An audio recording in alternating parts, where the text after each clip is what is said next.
የሚዘፍኑ መንግሥተ ሰማያት አይወርሱም ይላል። አብረው የሚያጨበጭቡ ይወርሳል ተብሎ አልተጻፈ። መሸታ ሻጭ አይጸድቅም ይላል። የሚጠጡ ይጸድቃል ተብሎ አልተጻፈ። የሚሰክሩ መንግሥተ ሰማያት አይወርሱም ይላል ገላትያ ላይ። አትጠጣ ብለህ ከልክለህ ታውቃለህ? የሚገርመኝ ይህችን ከተማ ስንዞራት ለሁሉ የተመቸች ከተማ በየበረንዳው ዞር ስንል ይታይልኝ እንደሆነ አላውቅም፣ ሰውየውና ብርጭቆ እኩል ቁጭ ብለዋል። እኩል ናቸው። ብርጭቆ ከሰውየው ቁመት ጋር እኩል ነው።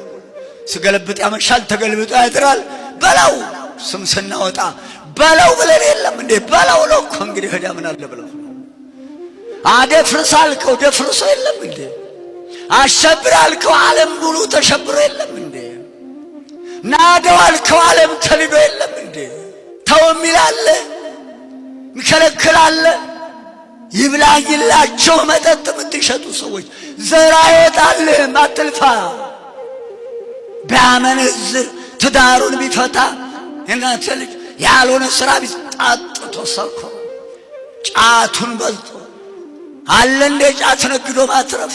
ጠምባሆ ጫት ነግዶ ሱስነት ያለው ነገሮች አስክረ ወገንህን ናላውን አዙረ የሰው ትዳር እያፈረስ እያበጣበጥ ወንድም እያጋደል ዘር ይወጣል ብለህ መንግሥተ ሰማያት ትወርሳለህ ብለህ ትጠብቃለህ ይላል መጽሐፍ። ትከለክላለህ። አብረህ ለምገለብጠው ጣጣ ሁለቱን አይነሳም ይለየልህ። እዚሁ ያልተጻፈ ነገር የለም። ወጸሐፋችን እንኳን ሰከረ አብስቶ የሚጠጣ መንግሥተ ሰማያት አይወርስም። ትርጓሜ ጳውሎስ 11ኛው ዕብራውያን ምዕራፍ መውለድ ያልጨረሰ እንኳን መጠጥ የኮመጠጠ እንዳይበላ አፍለኛውን ይብላ ነው የሚለው። ጽንሱ እንዳይበላሽ፣ ማህፀኑ እንዳይበላሽ፣ ደሙ እንዳይበላሽ፣ ዘሩ እንዳይበላሽ፣ ነቀዝ የበላው ክፉ ትውልድ፣ ተምች የበላው ተምች ትውልድ እንዳይወለድ በለው። ማን ይመልሳል?